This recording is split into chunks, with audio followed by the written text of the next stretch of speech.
Hi, I'm Mark Wittenberg. I'm a director in UCSD's Government Community Relations Office. I also help staff the San Diego Science and Technology Council. Very excited today. I'm pleased to introduce Tom Vice as a speaker for this event, which is presented by the San Diego Science and Technology Council. As many of you who have attended our events realize, the SDSTC is a network of regional science and technology organizations. The purpose of the council is to enhance the innovation capability of the San Diego region. One of the ways in which we seek to accomplish that objective is by engaging opinion leaders in science and technology policy, like Mr. Vice. Today's topic is the convergence of information technology and Net-Centric warfare. And we're very honored to have Tom Vice here from Northrop Grumman. He is Senior Vice President, Business Development for Northrop Grumman's Integrated Systems sector. Mr. Vice is responsible for sustaining this sector's profitable growth through the capture of key competitive pursuits. He will be responsible for providing customers with best value solutions, drawing upon the strengths of corporate and industry partners. Mr. Vice joined Northrop Grumman as engineer on the B-2 program in 1986.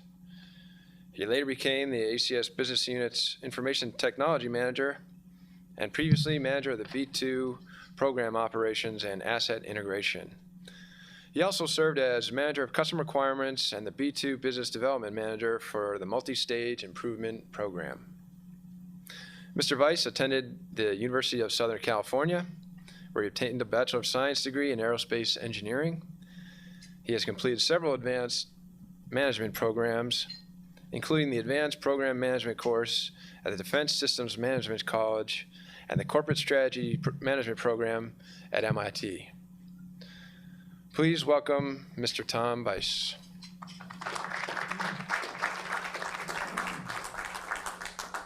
Well, it's a real honor to be here, and Northrop Grumman's proud to be a part of the university's CAP program. So we're very, we've been a long-term partner and continue to want to be a long-term partner, and we're really welcome today's opportunity to speak. A little bit about this.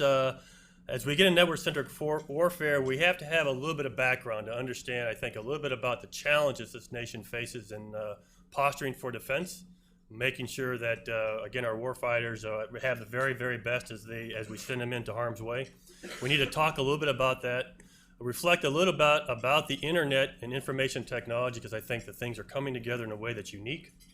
I also think we've got to reach out and accelerate what we're doing in this technology so that we think about how to provide knowledgeable information in the battle space different today than we have been approaching it possibly. So I'll provide a couple of ideas that I have.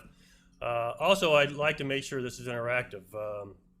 I gave a presentation on the need to really think about nanotechnologies and how they integrate into what we're doing in defense.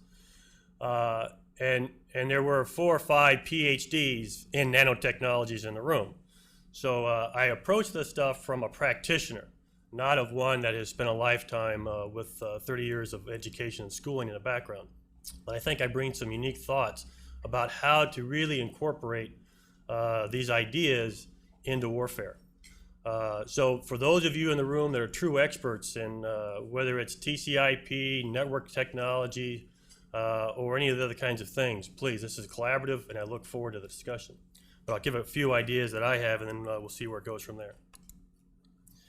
First of all, you have to think about, really, from a planner's perspective, what are we trying to defend against as a nation?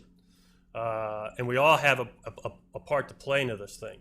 What I built here is a chart that looked, since really going back to World War II, you think about the horizontal axis is time, and the vertical axis is notionally our nation's focus, strategic focus.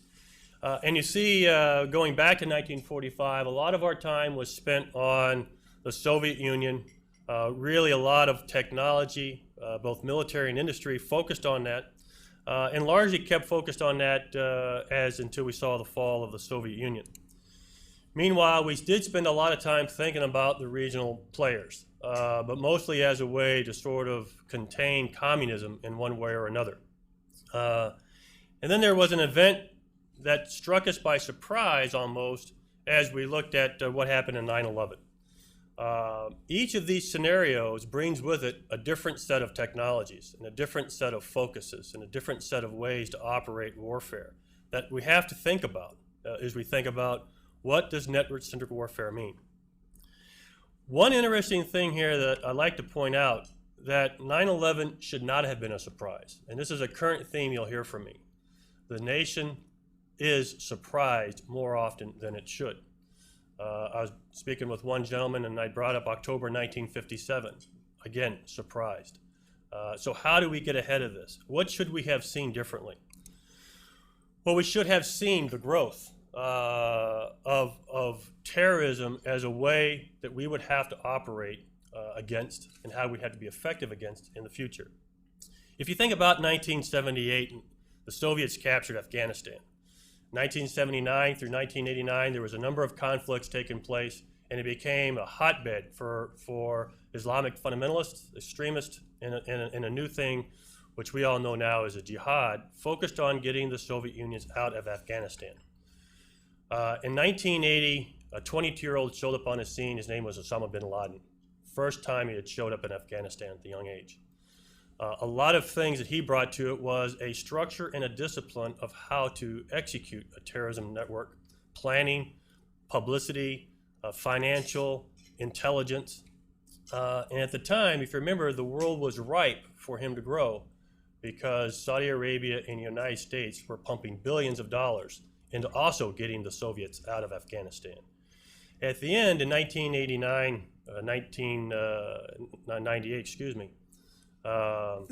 or 89, with the Soviets now backing out of Afghanistan, obviously the terrorist network did not end. They just became focused on other things. And now today what we have is a new threat against us, we think is new, in this terrorist network. And the reason why I spend time thinking about this is you have to think about what it takes to fight a terrorist network, the speed in which decision making has to occur, the amount of information that has to get processed. And as we'll talk about, they have the same access to information technology in many ways that we do. And we've got to think about how do we deal with that. So we'll spend time thinking about that. So what does the planner do? Whether it's a defense planner inside the Pentagon, one of the combatant commands, or inside of one of the aerospace defense companies. What do we think about? Well, clearly the near term, there's a lot of focus on the global war on terrorism. But you have to think beyond that. Otherwise, you miss the next trend. In the long term, again, terrorist networks, weapons of mass destruction, failed states with nuclear weapons, the Middle East, Central China, or a peer competitor, the elephant in the room, standing up and flexing the muscles. And will they have the kind of technologies that go peer on peer?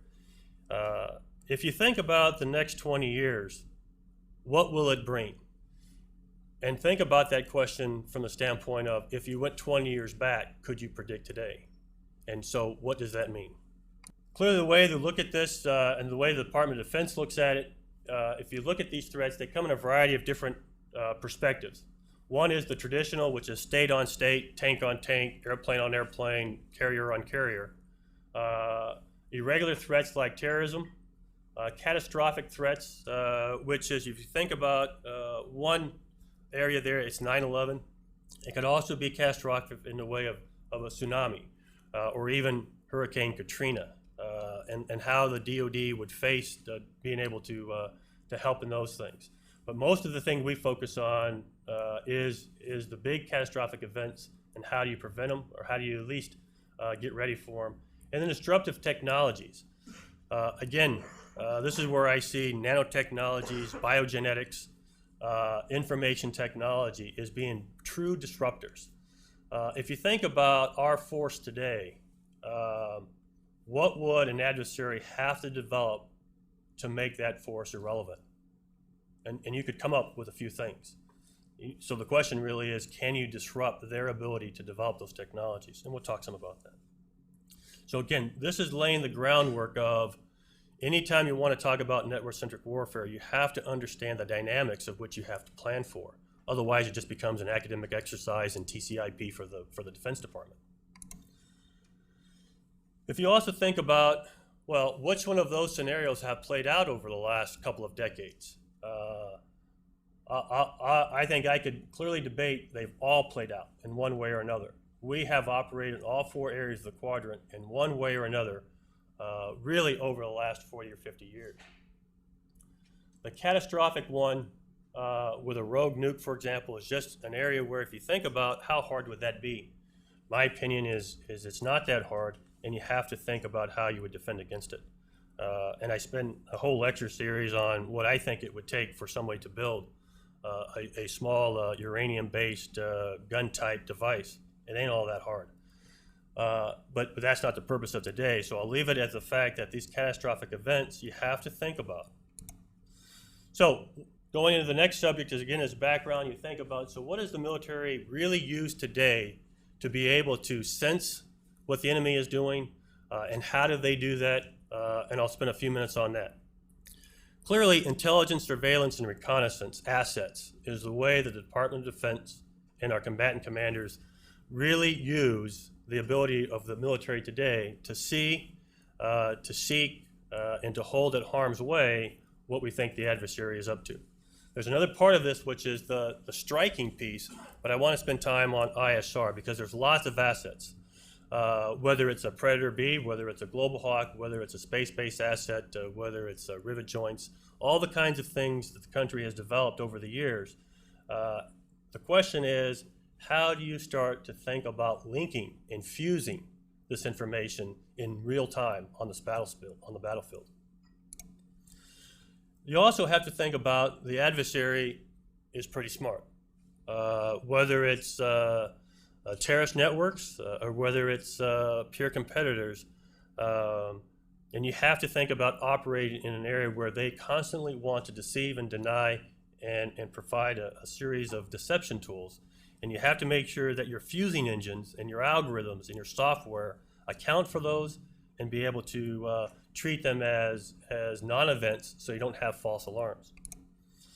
So ISR capabilities, if you think about the 4 quadrants I had before, irregular, you think about listening to communications, thinking about how to disrupt IEDs. Traditional, obviously thinking about the kinds of things that a peer competitor would have.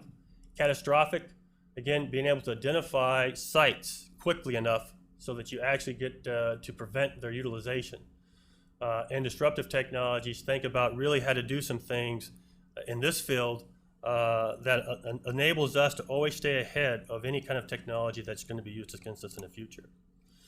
Want to spend a few minutes, I think you're all very familiar with the different kinds of ISR, whether it's imaging, whether it's listening, or whether it's measuring signals on the ground. If you look at, and this is all publicly released imagery, just to give you a sense of where we are today in electrical, optical, infrared. I think it's important to point out here, the infrared technology today, where not only are you looking at the things that are on the ground today, but what were on the ground in the recent past, and you'll see some shadows there of airplanes that were once there. Synthetic aperture radar has come a long way since its invention, where now you actually use the aircraft motion to elongate the array. So now I can get much better resolution today than I could just a few years ago, in fact. LiDAR, laser is coming on into play. Using lasers in a way that strips foliage so you can see underneath trees. Ground moving targets, so I can see anything that's moving on the battlefield. And then obviously looking at listening. The issue really is, and I'll play a scenario, the issue is each of those have to be fused. And so if you think about a special ops person on the ground, how do they get advantage of all this information? How do you integrate it in such a way? And that's what we're going to talk about. So you have to understand what's available to us today. If you look at how would you play a scenario, and they say North Korea, you'd have to have imagery collection. You'd have to think about communications. thinking through how would you really pick out one communications out of a sea of 1,000 that's of interest to you. And remember, we want to do this in near real time in the battle space. If you think about ELINT, the same issue. If you think about how does that play in now with what we do have today. If you look at the internet started in a lot of ways coming out of DARPA. The Advanced Research Projects Agency. It kicked off a series of initiatives, and that really led with where we are today. But how did it get incorporated? What are the lessons learned in the way that the internet is up and running today that we can take advantage of? One of them is protocols, standards, open standards that people can apply quickly to. And what we don't need in the military side is closed proprietary networks. We need to take a page out of the internet and think about it really took off when more and more things became open and people could develop quickly too. If you think about this standards protocol, I talked about that when it really accelerated the internet. How do we develop protocols for network-centric warfare? Many companies are out trying to set standards. My only fear, and this is where universities can get really into play, is setting standards that we all as an industry have to apply to, and not any proprietary standards. No one company should set standards for NCW. That's a strange thing to say, to have a defense contractor say that. But to accelerate the kinds of things that our warfighter needs, we need to think about open standards here. The other thing I want to show, and we could debate this chart for a long time, Northrop Grumman builds fully autonomous unmanned systems. We build very sophisticated manned systems. But there's still a lot of debate, as my colleague and I both know, about how far will an unmanned system be given license to do things, and where will the computer power be taking us. In my career path, we should see computing power rival the kinds of things that we have been talking about only humans can do, processing power. In the next 30 years, we will see machines be able to have the capability to make decisions about what to strike, what not to strike. The debate is one that will be cultural in 30 years, not one of technology. So we need to think about the trend, and how do we capitalize on the trend, and so that we can start to build systems that, again, have the kind of computing power as we go into warfare in the future. The other thing we have to defend against is we're all very familiar with viruses and worms. They've been around a long time. They started to get real in 2000 with things like the I Love You virus. That created billions of dollars in damage. The NIMDA virus in 2001, we largely believe was probably put out there by terrorist networks. It came on the back of 9/11, it's too much of a coincidence. And at the same time, we're trying to deal with these. These have largely been denial of service attacks. But if you think about how to defend against things that go beyond just denial of service, and you think about encryption technologies, and then you also think about we're not the only leader anymore in IT.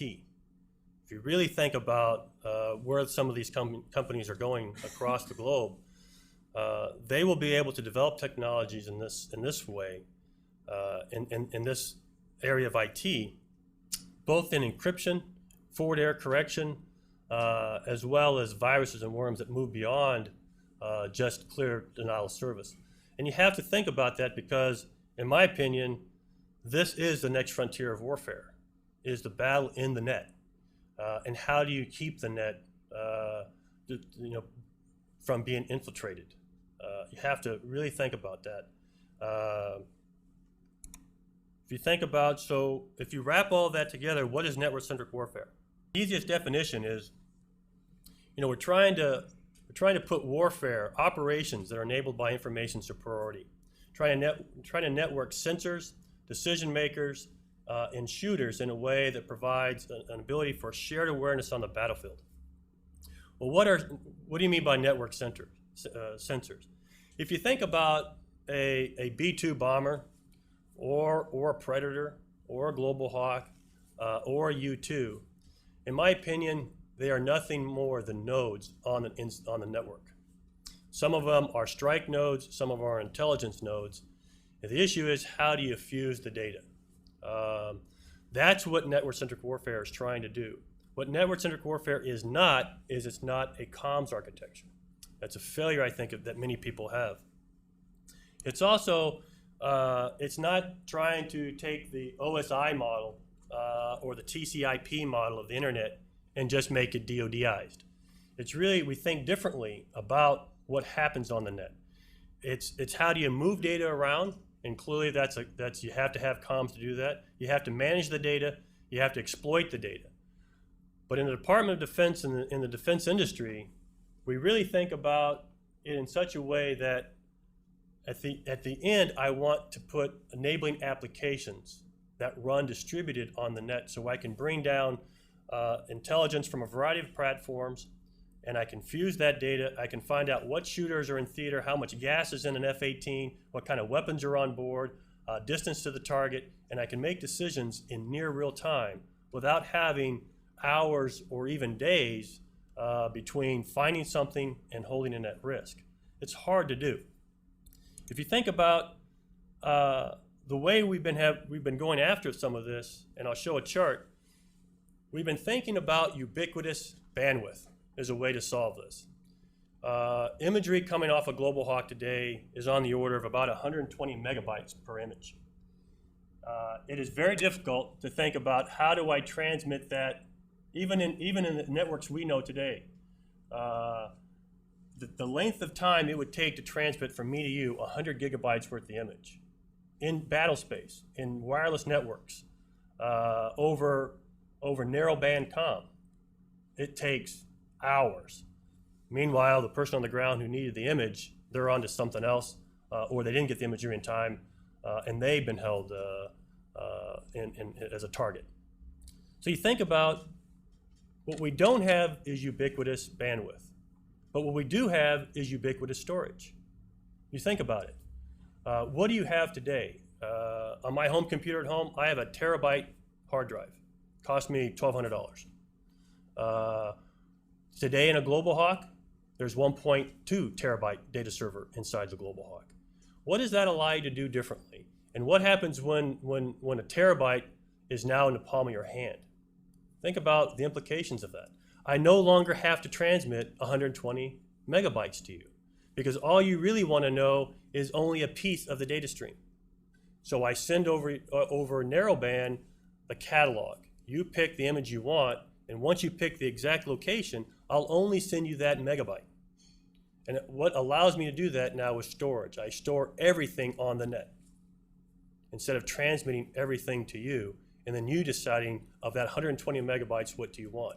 Most special ops folks on the ground, small teams that have been out there, all they want to know is what is around the corner, what is inside the building, what is a threat to me. They don't need to know what's in a 2 by 2 kilometer square at 120 megabytes. They need to know a very small piece of data, and they can get that fairly quickly over PDA in theater today. So there's one camp, and we've spent a lot of time thinking about this, how to build out wideband fiber optical communication networks across the global information grid. And we're doing that. And I'll talk more about that. But that takes time. It could take a decade to get that up and running. My opinion is we can give the warfighter what they want by using a more streamlined approach to wideband and narrowband comms, and using storage as the way to defeat the bandwidth limitations of today. Now, I assume that the bios I read, people are thinking about these kinds of technologies, and I'll run through a couple of those in the future. But the one thing that I know is storage is cheap, it's reliable, and it is coming at us at a tremendous pace, much, much faster than we're going to be able to solve the spectrum issues. And that's for sure. Here's a chart, for example. If you look at the Global Hawk image, 120 megabytes. Even today, this is taking far too long, and just sending the image is taking too long. Processing the image, fusing the data, and providing target-rich information is taking too long. So we've got a different approach here, and I'll talk some about that. If you think about the military networks today, it only gets more complicated.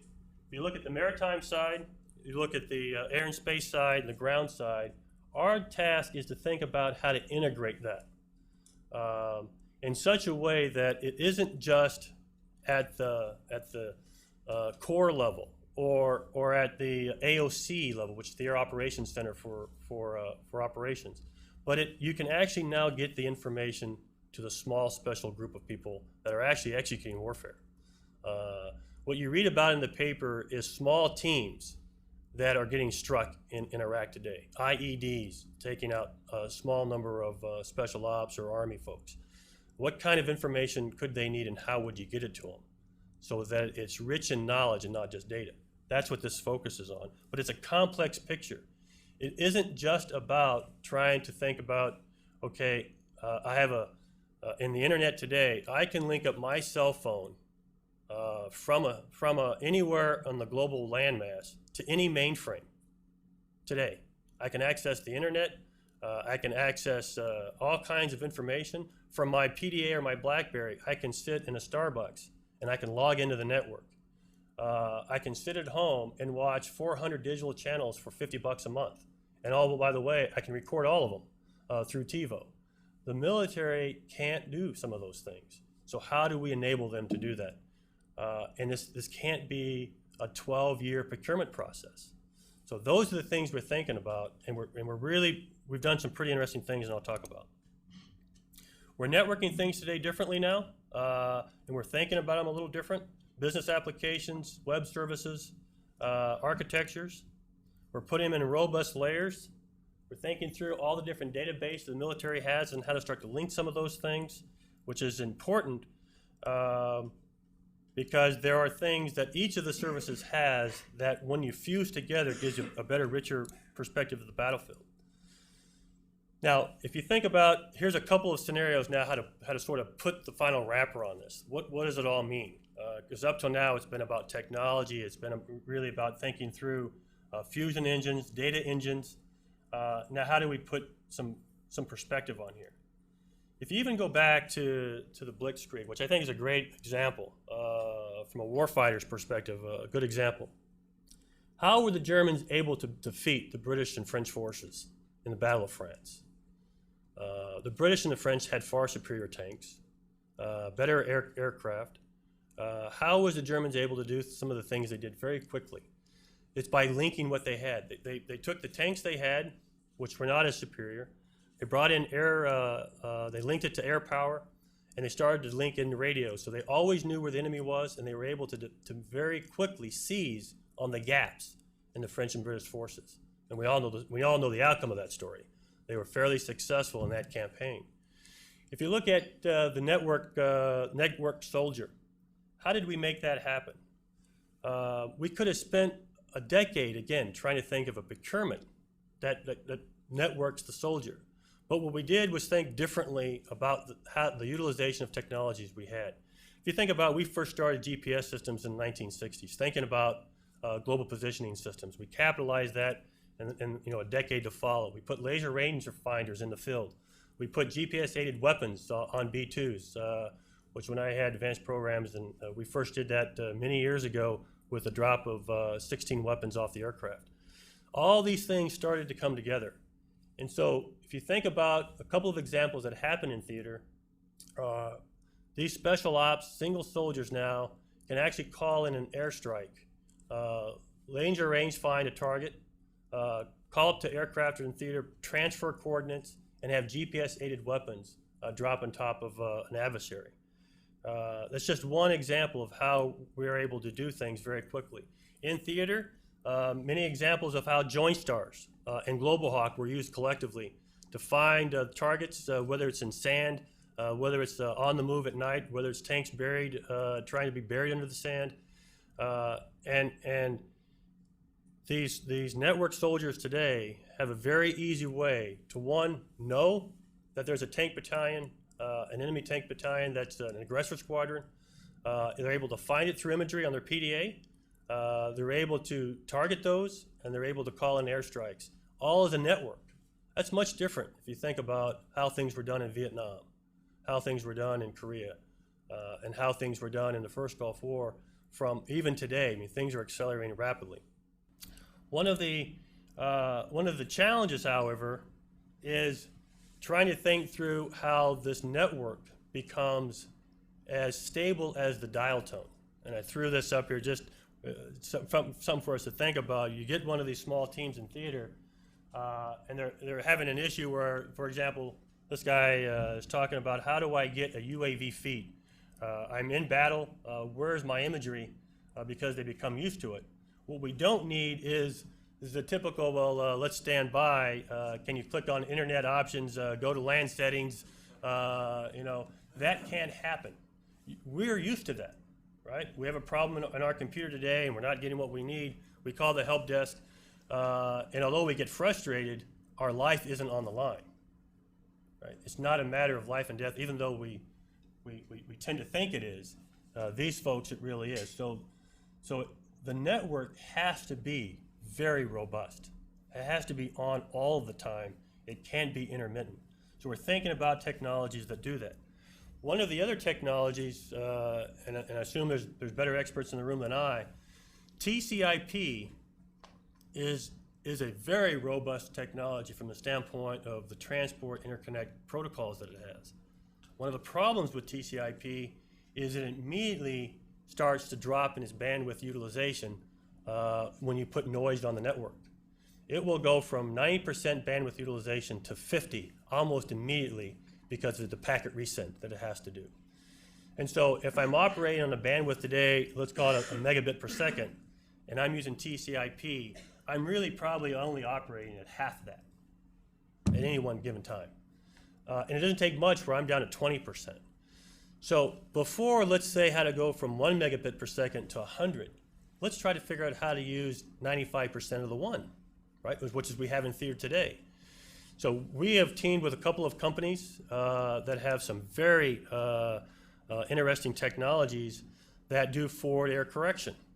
So now I can do tricks on the bandwidth that allows me to keep up at 85, 90% all of the time. And that's critical. So that's an advantage of keeping the bandwidth that you have in the highest possible piece of the slice. See, if you've picked up a theme here, it is, I'd rather do today something that benefits the warfighter than wait for 10 years for some miracle to occur. And I believe ubiquitous bandwidth, we will never find it. It's the holy grail. It's something we'll always strive for. As soon as we get it, we'll always want more. We'll always compete with the civil sector because we all want BlackBerries, we all want cell phones, we all want TVs on our cell phones, we want richer and richer cameras on our cell phones. I mean, you think about where this is headed. We're not going to be willing to give any of that up. The spectrum is maxed out, so now we want to move from RF to optical.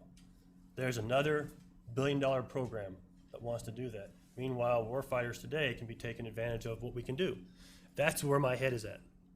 So I think about, how do we utilize bandwidth we have today?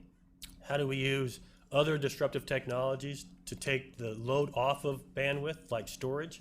And how do we use very interesting kinds of software algorithms that self-fuse data, meta-tag data?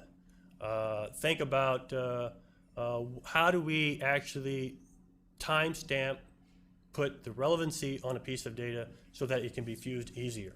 Those are things that the IT industry does every single day, which is why I'll talk about how we as the defense industry, academia, and the IT industry start to think about how to solve this problem differently.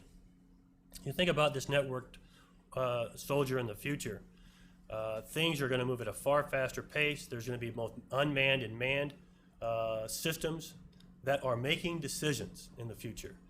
It isn't about, well, I've just removed the man or the person from the cockpit. That's not what unmanned systems are about. It's about being able to put systems in battle that can, in fact, start to make decisions. And we'll go down that path both from a technical standpoint and a cultural standpoint. So what have we done inside the company to sort of get after this problem? First of all, most recently, we have worked with the United States Marine Corps on a technology and an architecture we call Advanced Information Architecture, which is exactly the way it sounds. Thinking through how to do the collection, the fusion, and the dissemination of information on the battlefield. And we will work with any comms. The problem the military has is every weapon system they have is delivered with a set of communications devices, radios, and they come in lots of flavors. Our job, I think, as an innovator, is not to tell the United States Air Force, Marine Corps, the Army, the Navy, that they have to rip out all of their comms equipment. That'd be just too expensive. So how do we maximize their narrowband comms and put in additional capability for wideband and think about this idea of storage? So what did we do with the Marine Corps? Last December, we went out to Yuma, Arizona. The Marine Corps brought in a number of assets, the ones they use in theater, helicopters, their KC-130Js, Hornets, Harriers, and pods, lightning pods, which is devices that hang off the airplanes. And they asked, we want you to demonstrate 3 scenarios.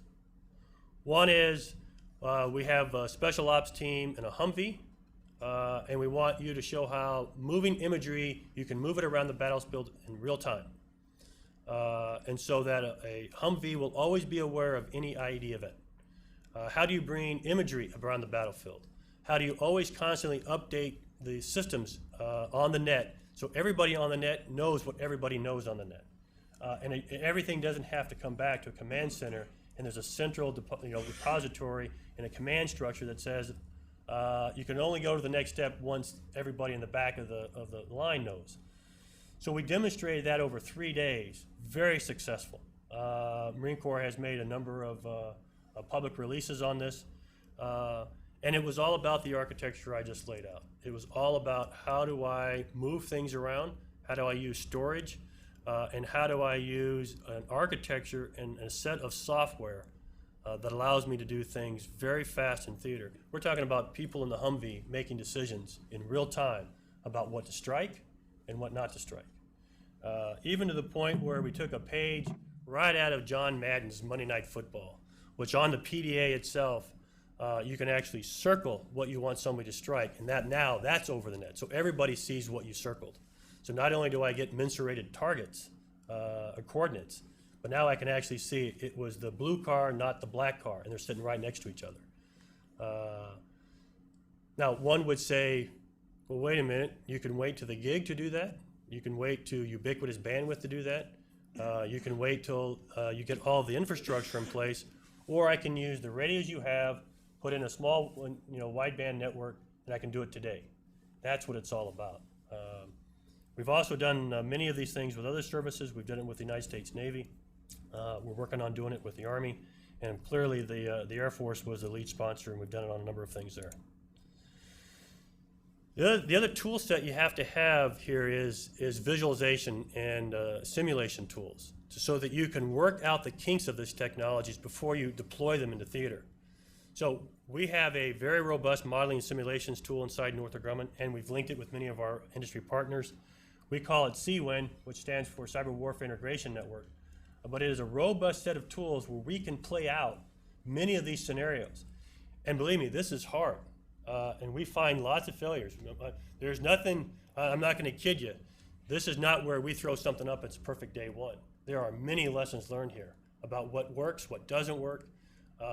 Clearly where we have to go back and rethink about how our algorithms are working. But I'd much rather have a simulation where you fail than just put the stuff into theater. So we spend a lot of time, we invest a lot of money in these tools, and we have now nodes all over the country. We've linked the nodes in with our Newport News facility. As you know, Northrop Grumman builds nuclear aircraft carriers, the Virginia-class submarines. We're the largest provider of surface combatant ships for the United States Navy. And we do that out of, obviously, Ingalls shipyards in Pascagoula. And then we also we build a lot of satellites. And so we're able to link this architecture together and play it and bring in customers and say what works and doesn't work. But you have to think about these tools. Here's where we need some help, I think, out of academics, and that is we need a broader, richer set of people graduating in these fields. They're just not enough talent in this area to really think about really robust modeling sim tools that really are able to model how these systems behave, how the threat behaves, and really when you come out of this thing, it clearly identifies the gaps. The other interesting thing that we've been spending a lot of time with is thinking about the next generation of leaders in the United States defense establishment, both industry and on the Department of Defense side. If you think about, there's a new generation of folks that the internet, cell phones with cameras, both video and still, email, video games, to them, they know no different environment. That's where they grew up. If you think about the 22-year-old second lieutenant going into the Air Force today, for example, they have largely spent their life doing these kinds of things. One research we did, most people by the age of 21 today have spent 10,000 hours playing video games. And these are video games I'll show in a second that, they're not Pong. They're not the kinds of things that we did as kids.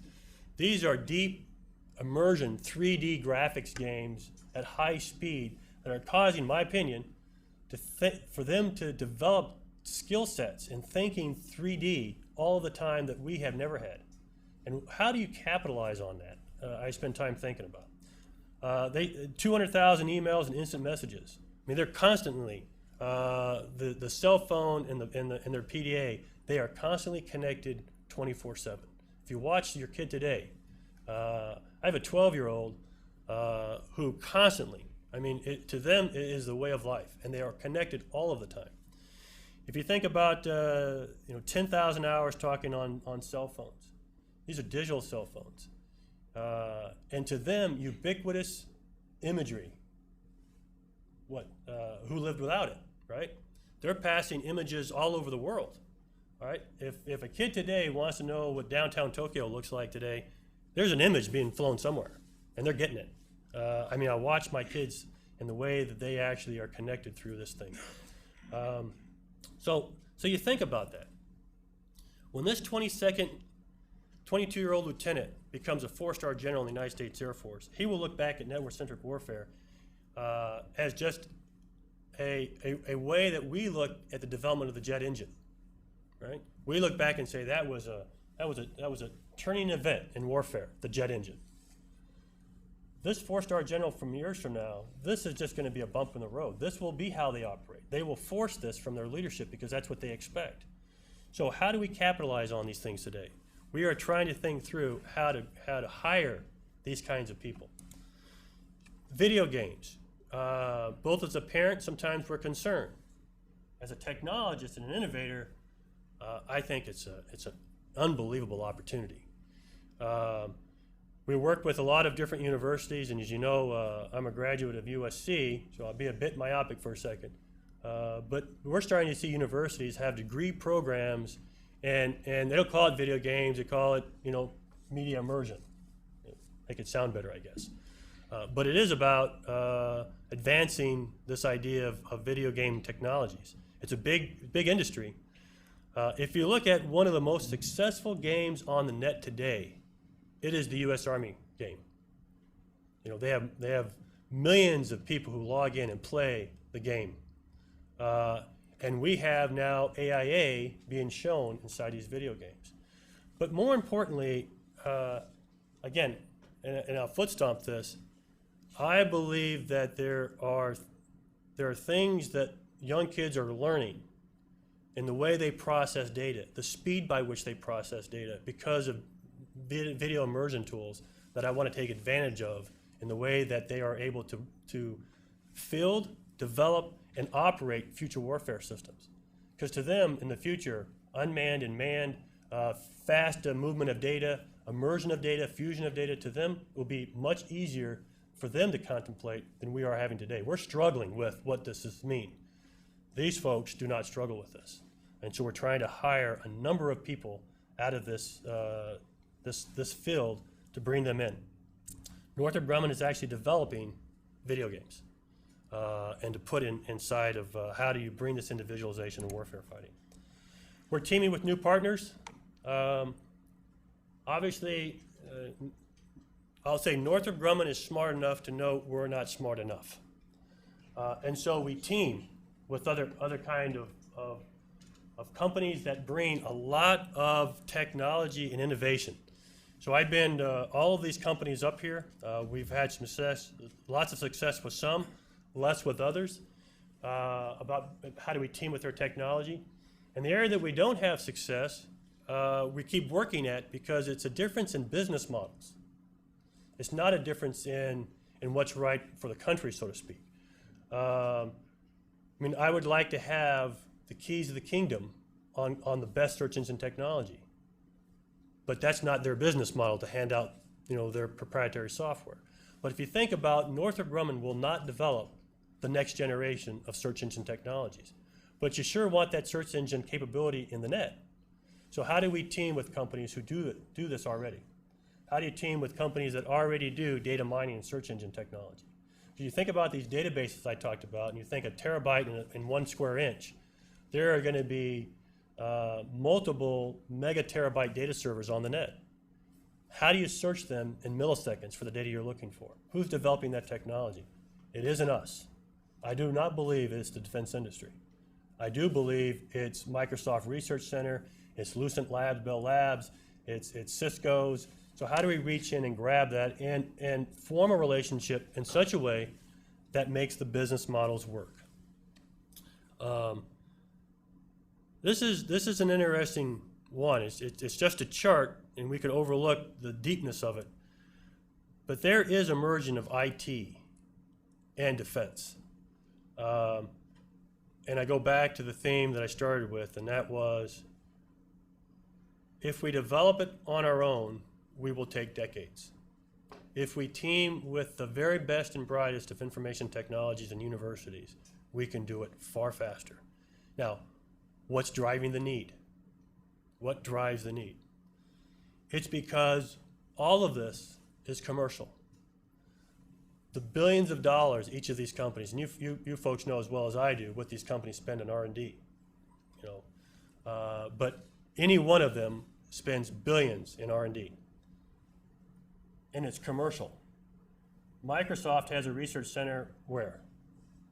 They have a small one in San Francisco. They obviously have one on the main campus up in Washington State, and they have one in China.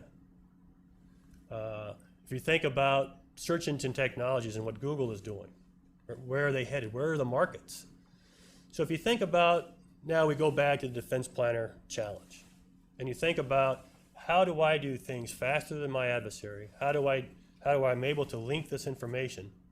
The adversary is doing the same thing, but they're able to get information technology a little faster than we are because they have no bureaucracy. They can do things very quickly. We've got to get up to that speed. That's the challenge that the Department of Defense gives us every day. Move faster, move faster. One of the ways Northrop Grumman is thinking about how to meet that challenge that we've been given by our warfighters is teaming. Do not be myopic. And this is why I thought today was a good opportunity to come here, because we really are thinking strongly about how to team with universities and where they are very smart, very dedicated folks that are going a mile deep into things where we're a mile wide trying to think across the spectrum, but where are the folks that are really driving these technologies and how do we actually capture them?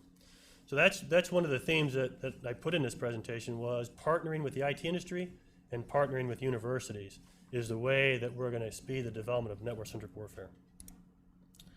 And hopefully the sound works. I'll put all this in a summary in about a 10-second video that kind of highlights, at least hopefully, where all this comes together.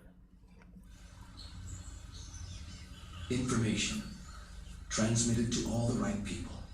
So, if a tree falls here, everyone will know. Northrop Grumman, defining the future.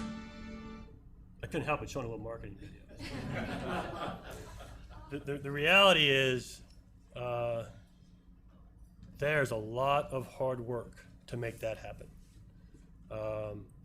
What Northrop Grumman is trying to do is really lead the way that brings industry partners, universities, together in such a way that really solves the warfighter's needs. We do not have the luxury of time. So we're taking a different approach, but I think it's the right one. And I think it benefits both the defense industry and Northrop Grumman. But more importantly, if you read the news every day, there's somebody dying in Iraq or Afghanistan, or in war on drugs. Lots of people still involved in that. We got to do it better. That's the clear message. We got to do it better, and no more stovepipe platforms. We can't have a single thread. We've got to fuse the data, and we've got to make it actionable, and we've got to make it in real time. That's what this is all about. So anyway, that's the presentation. So, any questions?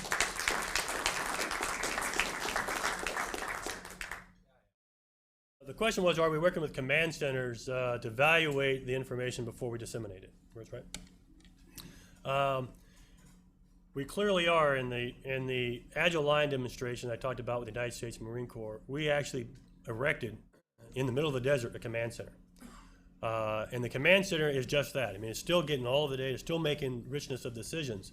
And so you always have the ability to look at data sets. You always have the ability to make the final decision. But you also do it in such a way that everything on the net still knows what everything else on the net is doing. And so you're always going to have to make sure that you're not going to put a weapon in a church or a school building. You always have to make those decisions. The issue that we're trying to get to is make the decision now, not 2 days from now, because the people that were using the church as a way to not to get struck in 2 days will be long gone. When a bad guy enters a car, how much time do you have to hold that target at risk, right? 20 minutes, 10 minutes, 5 minutes?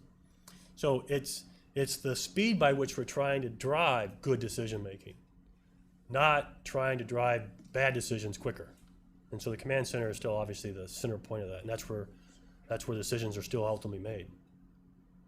But the person in the Harrier, the person in the Hornet, the person in the helicopter, or even the KC-130 gunship, or tanker, or C-130 gunship, they can still make real-time decisions about what they're seeing, not by what their sensor or their platform has detected, but by what the net knows. So whether it's a Global Hawk 11 miles out, or a Fire Scout, helicopter underneath me, or whether a pod off of a Harrier, whatever sensing has taken place, it's already fused and available to me. That's big different than where it works today. What are the more successful business models that Northrop Grumman has used over the years to work with universities? Beyond, I think, just hire a consultant. The ones I have been involved with, and maybe I'll answer it this way, that have been the most successful is co-research and development, where you have university engineers, our engineers, working together on solving a real problem. Not only does the university get something out of that, we get something out of that, and you get a real product at the end of the day. I think the hiring consultants is great. Come in and help us think differently about maybe the way we're approaching something. But you have less skin in the game. And it's like anything else. When you have skin in the game, you're more committed. And it's the commitment that I think yields a better product. So that's by far above anything else. That's the one I usually follow. Is that a government-funded activity, or is it a Northrop activity? Most of the ones we do are self-funded. We fund through IRAD. And it's also, by the way, it's the best model that works with the IT companies. Because most IT company models are, how many do you want? Whether it's, Microsoft Windows or whether it's a router. How many do you want? I have a production line. It's when you get in and say, no, I don't want any of that. Yeah, that's important. You got to have those things. But what I really want is the MEMS technology you're developing for Windows 2025, right? Oh, wait a minute, we don't sell that. But I know, but that's what I want. So, so the business models don't seem to mesh. So where we had a lot of success is saying, okay, we'll put money into the development, you put money in the development, and the thing that develops, we both own. And that seems to work. It's just like anything else. Put skin in the game, and people will actually put the real talent on it. The benefit, I think, of Northrop Grumman, and I've been with this company since 1982, is it never left its small company sort of feel. I mean, we got big, but we actively seek how to break down stovepipes all the time, and you get people who are largely intolerant of lack of communications and collaboration. Even our CEO, I mean, if you talk to Ron Sugar, almost immediately is act with speed, collaboration. I mean, those are his high points. So we do have an organization that is trying very hard to move at that speed. I think the Department of Defense, the people inside, very talented, hardworking, they want to. You got the Hill, 2-year cycles of appropriations. It's just a lot of moving parts. But I think there are nuggets where we are starting to move as a defense and industry. We just got a lot of work to do. And I think in a lot of ways we're making progress. In other ways, it's just real hard.